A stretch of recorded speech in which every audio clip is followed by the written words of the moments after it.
చిన్నబాబు గారు, అమ్మాయి గారు మాకు తెలియకుండా పెళ్లి ఇప్పుడు చేసుకున్నా చిన్నబాబు.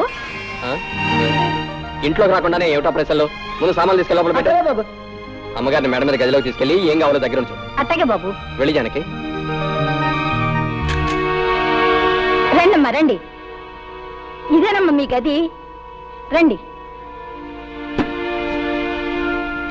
వస్తాను, అవసరమైతే కేకేయండి. నా పేరు రావులమ్మ. అమ్మా మీరేమనుకోకపోతే ఓ మాట అడుగుతాను. మీరు నర్సయ్య గారి కూతురు జానకమ్మ కదూ? ఎప్పుడో చూశాను, సరిగా గుర్తుకు రావట్లేదు. వస్తాను. ఆ మధ్య మీకు పెళ్ళయిందన్నారు, ఇప్పుడు ఇలాగా? అయినా నాకెందుకులేమ్మా, ఏదో మాట వరుసుకున్నాను. వస్తాను.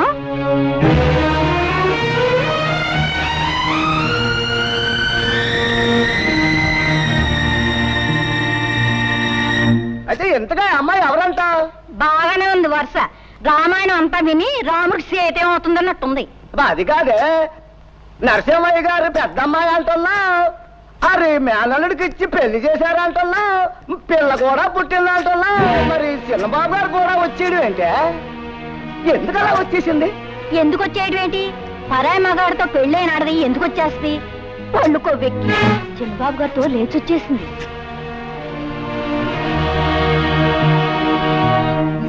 లేటు వెంకట్రావు గారి కుమారుడు రాంబాబు భార్య నరసింహం గారి కూతురు, అంటే నా కూతురు జానకి భర్తను వదిలి మురళి అనే వ్యక్తితో లేచిపోయినందున ఈ గ్రామ కట్టుబాటును అనుసరించి జానకిని గ్రామ బహిష్కారం చేయడమైనది. ఇక ముందు ఎప్పుడు గాని ఎవరు గాని జానకిని గ్రామ సరిహద్దులలోకి ప్రవేశించనీయరాదు. అంతేకాదు, జానకి రాంబాబుల మధ్య వైవాహిక బంధాన్ని రద్దు చేస్తూ రాంబాబు ఇష్టం వచ్చిన పిల్లను వివాహం చేసుకునే అధికారాన్నిస్తూ ఇక్కడి పెద్దలందరూ తీర్మానం చెయ్యడమైనది. నువ్వేమంటావు రత్తయ్య బావా?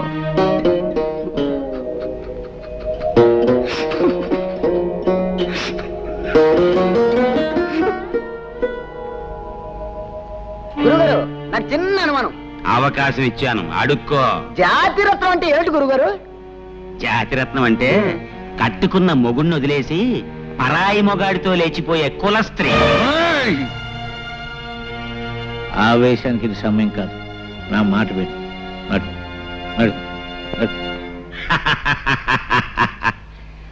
సర్వే జనా సుఖినో భవంతు. జానకి, అటు వెళ్తున్నావు ఎక్కడికి? మన కోసం ప్రత్యేకంగా ఏర్పాటు చేసిన పడగది ఇది కదా? నేను ఈ గదిలో పడుకుంటాను.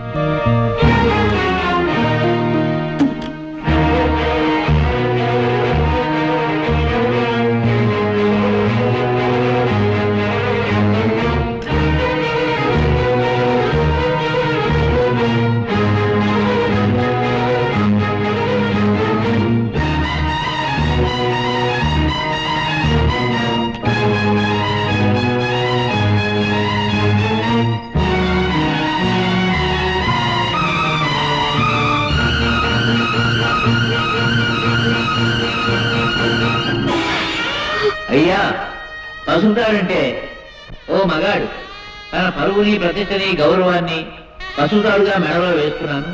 నీ పవిత్రమైన ప్రవర్తనతో నా గౌరవం కాపాడే బాధ్యత నీ మీద పెడుతున్నాను అని.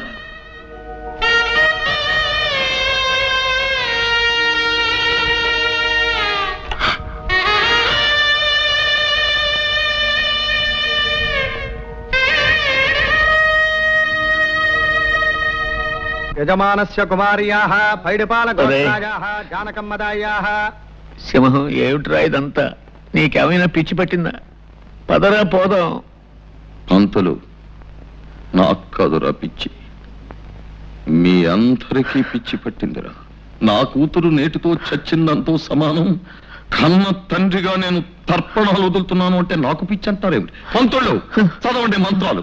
ప్రేతాయాః ప్రేతాశ్వసముచ్చత్రమరణజనాదాశ్చద్వారశేహనే పిండీకరణపార్వణే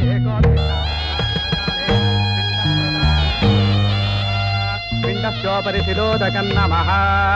కాయేన వాచా మనసేంద్రియైర్వా బుద్ధ్యాత్మనా వా ప్రకృతే స్వభావాత్ కరోమి యజ్జత్ సకలం పరస్మై శ్రీమన్నారాయణాయేతి సమర్పయామి. సర్వం శ్రీకృష్ణార్పణమస్తు.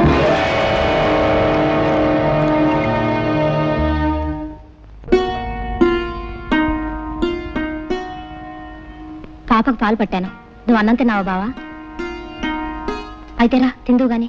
జ్యోతి, ఏం బావా? నీకు విషయం చెప్పాలి. ఏమిటది? రేపటి నుంచి నువ్వు ఇంటికి రావద్దు. బావా? అవును జ్యోతి, నువ్వు రోజు ఇంటికి వస్తున్నావు. నా బిడ్డకు తల్లి లేని లోటు నిజానికి నీకు నేను ఎంతో రుణపడి ఉన్నాను.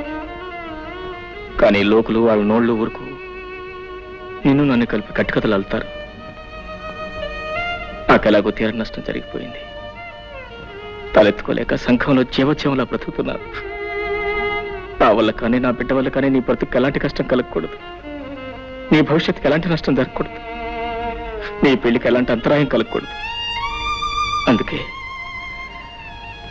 అందుకే రేపటి నుంచి నువ్వు ఇంటికి రాకుండా ఉంటే మంచిది. నన్ను అర్థం చేసుకో. అమ్మా ఏడుస్తావు.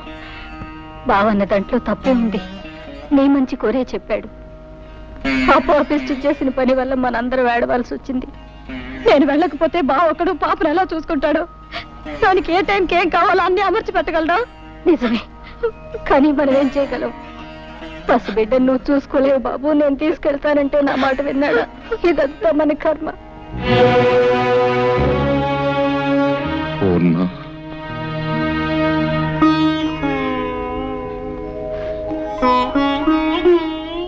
ఈ విషయంలో మనం చేసేది లేదంటావా? ఏముంది, అది చేసిన పనికి జీవితం అంతా ఏడవడం, మనవరాళ్ళు కూడా ముద్దాడుకోలేని దౌర్భాగ్యానికి కుమిలిపోవడం. ఈ జరిగిన పొరపాటులో కొంత బాధ్యత నాది ఉంది పూర్ణ. మీ బాధ్యత? అవును. అతనికి మన అమ్మాయి తగింది ఎంత మాత్రం కాదు అని నువ్వెన్నిసార్లు చెప్పినానే వినిపించుకోలేదు. పెళ్ళయ్యాక దాని గుణం మార్చుకుంటుంది అని ఆశపడ్డానే కానీ ఇలా మనకు అందరి గుండెల్లో చిచ్చురగులుస్తుంది అనుకోలేదు. జరిగిన పొరపాటును దిద్దుకోవాలి. మన అల్లుడికి న్యాయం జరిగిపోయింది. అతనికి న్యాయం చెయ్యాలి. ఎలా? ఏం చేస్తారండి?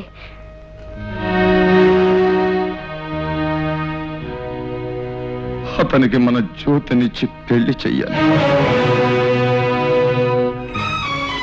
ఏమిటి మావయ్య అనేది? నాకు మళ్ళీ పెళ్ళే? వద్దు మావయ్య, నాకు అలాంటి ఆలోచన లేదు. నాతో కలిసి 7 అడుగులు వేసిన మనిషి, నాతోనే జీవితాంతం గడుపుతాన్న మనిషి మధ్యలోనే మాట తప్పి వెళ్ళిపోయిన తర్వాత మళ్ళీ ఇంకో బంధం ఎందుకు మావయ్య? ఎలాగో ఒంటరి వాడిని అయిపోయాను. ఈ జీవితం లాగే ఒంటరిగానే గడిచిపోయి నా జీవితం ఆరిపోయిన దీపం లాంటిది. ఇక ఏ జ్యోతి తిరిగి వెలిగించలేదు. లేదు బాబు, మా జ్యోతి తప్పకుండా నీ జీవితానికి వెలుగునిస్తుంది. వద్దు మావయ్య, జ్యోతికి వేరే ఏదైనా మంచి సంబంధం చూసి పెళ్లి చేయండి. నా మాట వినండి. మా మాట కూడా కాస్త విను పాపు. కన్న పాపానికి మేము, కట్టుకున్న నేరానికి నువ్వు, తోడపుట్టిన దురదృష్టానికి దాని చెల్లెలు అందరం బాధపడుతున్నాం. అది గడప దాటిన క్షణం నుంచి నీ మావయ్య కానీ నేను కానీ కంటి నిండా నిద్రపోయావా, కడుపు నిండా తిండి తిన్నావా? ఒక్కళ్ళ మొహాల్లోనైనా కనీసం చిరునవ్వు కనిపించిందా? ఎవరికీ మనశ్శాంతి లేకుండా ఎంతకాలం ఇలా? అది పెట్టిన చిచ్చు కన్నీళ్లతో ఆరిపోయేది కాదు బాబు. నా మాట విను. నువ్వు మా జ్యోతిని పెళ్లి చేసుకుంటే దీనికో తల్లి దొరుకుతుంది, మాకు మనశ్శాంతి దక్కుతుంది. అల్లుడు, నువ్వెవరివో ఎక్కడ వాడివో అయితే ఇలా అడగడానికి నాకు నోరు వచ్చేదే కాదు. కానీ మేనల్లుడుగా రక్త సంబంధం ఉన్న మనిషిగా అడుగుతున్నా. కాదను.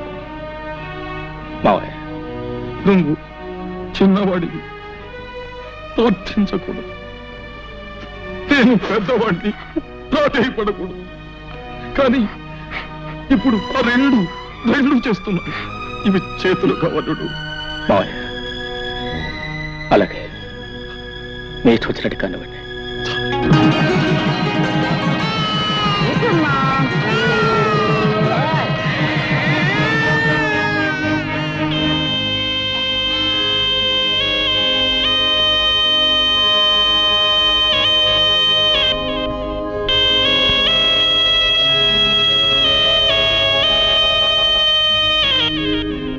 అమ్మా జానకి,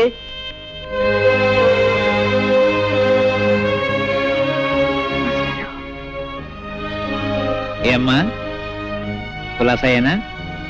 తాలూకా ఆఫీసులో పనుండి వచ్చాను. ఏదో నువ్వు ఇక్కడ ఉంటున్నావు కదా, ఓసారి చూసి పెడదామని వచ్చాను.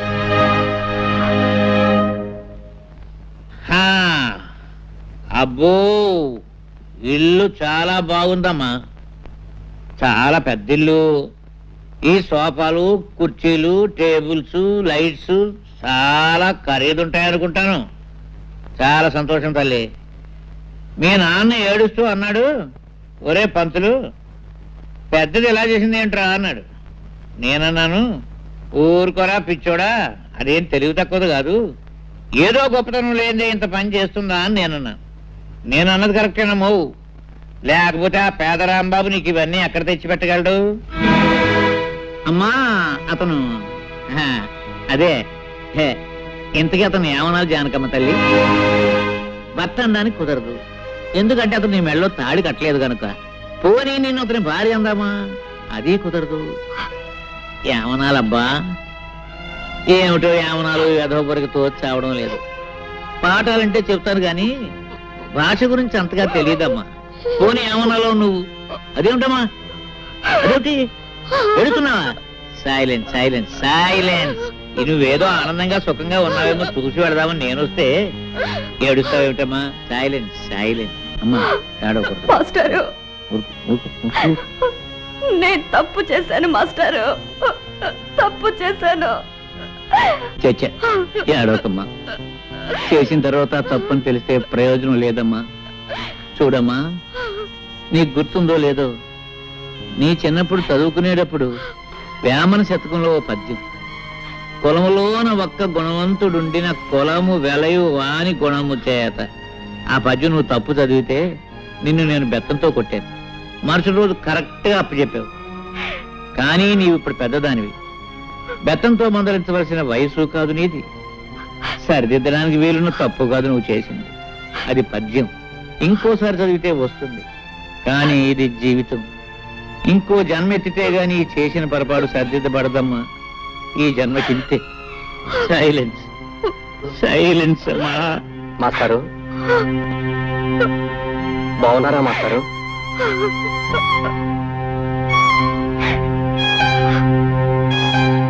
ఎవరు? మురళీ బాబా? చాలా కాలం అయిందా నిన్ను చూసి. చాలా సంతోషం బాబు. నీలో బాగా మార్పు వచ్చేసిందే. నీకు గుర్తుందా, చిన్నప్పుడు నువ్వు చదువుకునేటప్పుడు నేను ఇచ్చిన పాఠాలు నువ్వు గడగడ అప్పచెప్పేస్తుంటే మా మురళీబాబు చాలా తెలివిగలవాడు, బాగా చదివేసి పెద్ద పెద్ద ఉద్యోగాలు సంపాదించేసి కలెక్టర్ ఉద్యోగాలు అవి చేసేసి మా ఊరికి పెద్ద పేరు తీసుకొస్తాడని నేను అందరికీ చెప్తుండేవాడిని.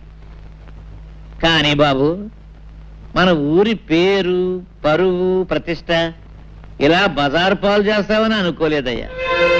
మాస్టారు అర్థమైంది మాస్టారు, మీరేమంటున్నారో అర్థమైంది. చూడండి, మేమేదో కాని పని చేశామనో చేయకూడని పని చేశామనో మీరందరూ అనుకోవటంలో తప్పు లేదు. కానీ ఒక్క విషయం ఆలోచించండి, ఆమెకు తన భర్తతో సుఖం లేదు. ఆమె లేకుండా నేను బ్రతకలేను. అందుకే అర్థం లేని ఈ కట్టుబాట్లని కాదనుకొని మేమిద్దరం కలిసి ఒక నిర్ణయానికి వచ్చి ఈ పని చేశాం. మేం చేసిన దాంట్లో తప్పే ఉంది. ఏమిటి ఏమిటి బాబు, నువ్వు చేసిన దాంట్లో తప్పేమీ లేదంటావా? ఆ సంగతి ఆ పిచ్చి పిల్లలు చెప్పవా బాబు? చూడు, ఏదో తప్పు చేశానని ఏడుస్తుంది పాపం. చూడు నాయనా, ఒక ఆడ మగ కలిసి కాపురం చేయడానికి రూపం, డబ్బు ముఖ్యం కాదయ్యా. అవే ముఖ్యం అయితే ఈ పవిత్ర భారతదేశంలో ఇన్ని సంసారాలు చల్లగా ఉండవు, ఉండబోవు. భర్తలో ఏదో లోపం చూశానని భార్య భర్తను వదిలేసి, భార్యలో ఏదో లోపం చూశానని భర్త భార్యను వదిలేస్తే మన సాంప్రదాయాలకి, ఆచారాలకి అర్థం లేదు, మనకు బ్రతుకు లేదు నాయన. బాబు, అన్నేళ్లు లంకలో ఉండి నా భర్త వస్తాడు, నన్ను రక్షిస్తాడని ఆశగా ఎదురు చూస్తూ జీవించింది కాబట్టే ఇన్ని వేల సంవత్సరాలైనా సీతాదేవిని ఇంకా దేవతగానే కొలుస్తున్నాం. భర్త కుష్ఠరోగైనా నెత్తి మీద పెట్టుకుని అష్టకష్టాలు పడింది కాబట్టి సుమతిని మహాపతివ్రత అన్నాం. బహుశా వాళ్ళు నీ అంత తెలివిగలవాళ్ళు కాకపోవచ్చు. చివరికి ఖచ్చితంగా నేను చెప్పేది ఏమిటంటే, ముమ్మాటికి నువ్వు చేసింది తప్పు తప్పు తప్పు. మాస్టారు, ముసలివాడిని నేను ఏదైనా పొరపాటు మాట్లాడుంటే మన్నించు.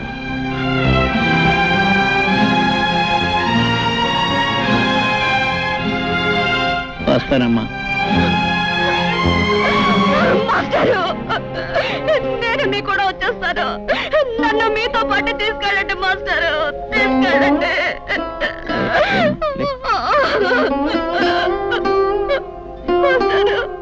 ఏమిటమ్మా, ఏమిటి పిచ్చి తల్లి? వస్తావా? ఎక్కడికి వస్తావు? ఎవరి దగ్గరికి వస్తావమ్మా? నా కూతురు చచ్చిపోయిందని తర్పణం వదిలేసిన మీ నాన్న ఇంటికి వస్తావా? తప్పు చేసిన నిన్ను మళ్ళీ ఎప్పుడూ ఆ ఊళ్ళో అడుగు పెట్టకూడదని వెలేసిన ఆ ఊరికి వస్తావా? పోనీ రాంబాబు ఇంటికి తీసుకెళ్దామంటే నిన్న రాత్రి నీ చెల్లెలతో అతనికి పెళ్లి జరిగిపోయింది. అంతేనమ్మా, అంతే. ఒకసారి గడప దాటిన ఏ ఆడదాని బ్రతుకైనా జీవితాంతో సైలెన్సేనమ్మా, సైలెన్సే, సైలెన్సే.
అయ్యో, ఉండు బావా.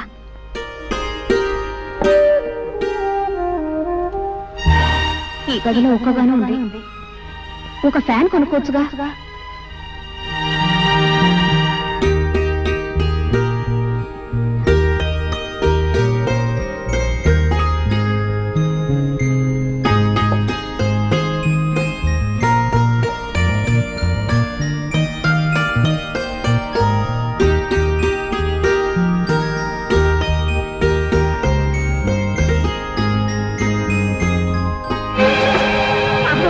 అమ్మగారు కృష్ణాలు పోస్తున్న అంటించుకుంటున్నారు.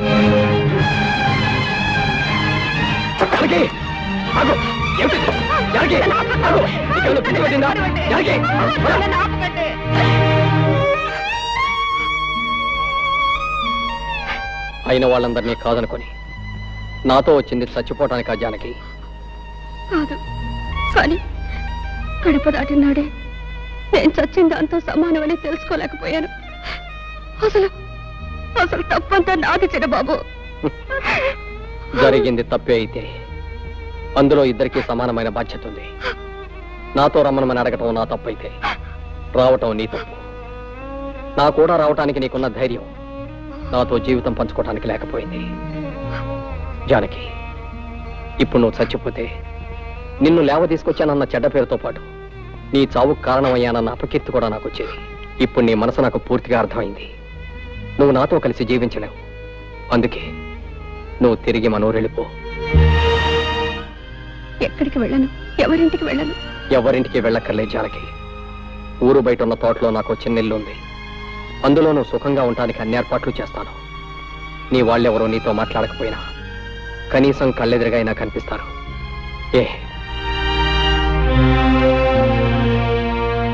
అయితే ప్రొద్దుటే ప్రయాణానికి సిద్ధంగా ఉండు.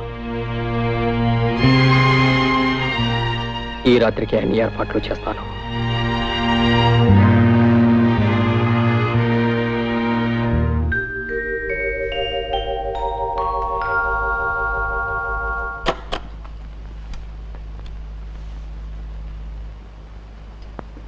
నేను వెళ్తున్నా చిన్నబాబు,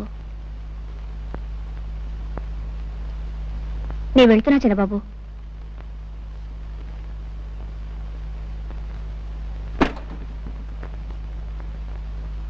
చిన్నబాబు, చిన్నబాబు,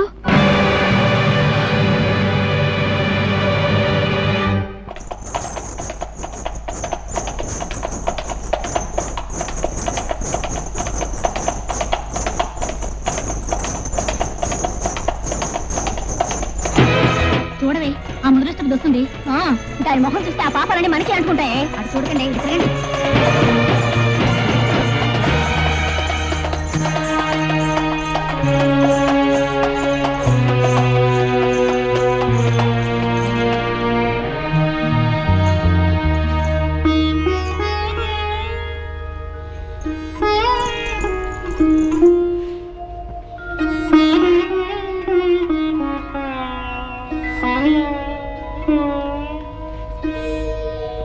ఆవిడ గారు వచ్చిందట, తెలిసిందా?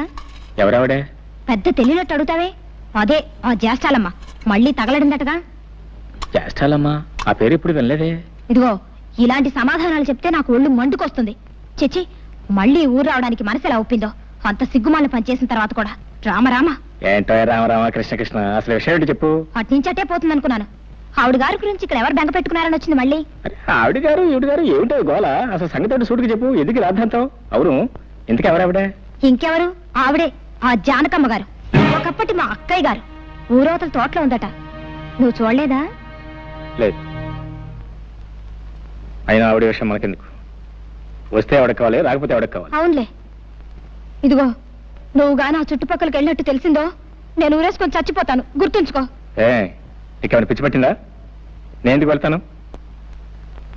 అయినా ఒకసారి మనల్ని కాదని వెళ్ళిపోయిన మనిషి గురించి మాట్లాడడం అనవసరం. ఏదో ఆపుకోలేక అన్నానులే బావా. అవును, అసలు నువ్వేం తినలేదేంటి? ఉండు, నేను తినిపిస్తాను. ఉప్పు కారం లేకుండా ఈ చప్పుడు తిండి ఎలా తింటున్నారో నాకు అర్థం కావట్లేదమ్మా. ఒక్క పూట ఉప్పు తక్కువైతే మా మామ నా మొఖం మీద ఉమ్మేస్తాడు. ఈ బ్రతుక్కి రుచులెందుకు రావులమ్మా? తీపైనా చేదైనా పులుపైనా కారమైనా అన్నీ ఒకటే. అందుకే ఈ చప్పుడు తిండి. అంతేలే అమ్మా, అంతే.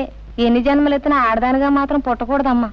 ఒక చిన్న తప్పు చేసినా జీవితాంతం బాధపడాల్సి వస్తుంది. లేకపోతే బిడ్డను కని కూడా చూసుకునే అదృష్టం లేకుండా పోయింది మీకు. రావులమ్మా. అవునమ్మా, మరి ఈ మధ్య మీ పాపను బళ్ళే వేశారు. ఎంత ముద్దుగా ఉందనుకున్నారు? బొద్దుగా అందంగా ఉంది. దేనికైనా అదృష్టం ఉండాలమ్మా. ఏమిటి నా మీనా? మీనా అప్పుడే పడికెళ్తుందా? అవునమ్మా.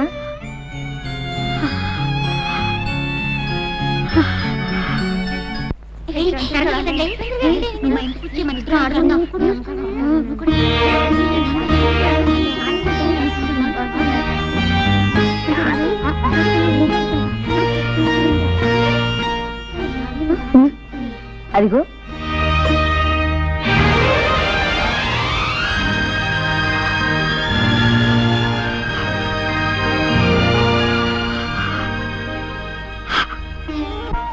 అలా చూస్తావేంటి? అడ్డు తప్పుకో.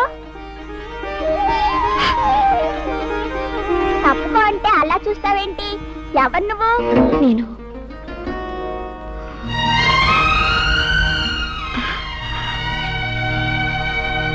నేను నేను అంటే చెప్పు.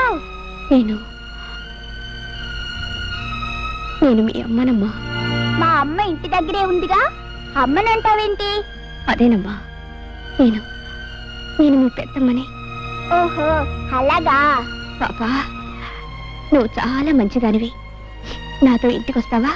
నేను నీకు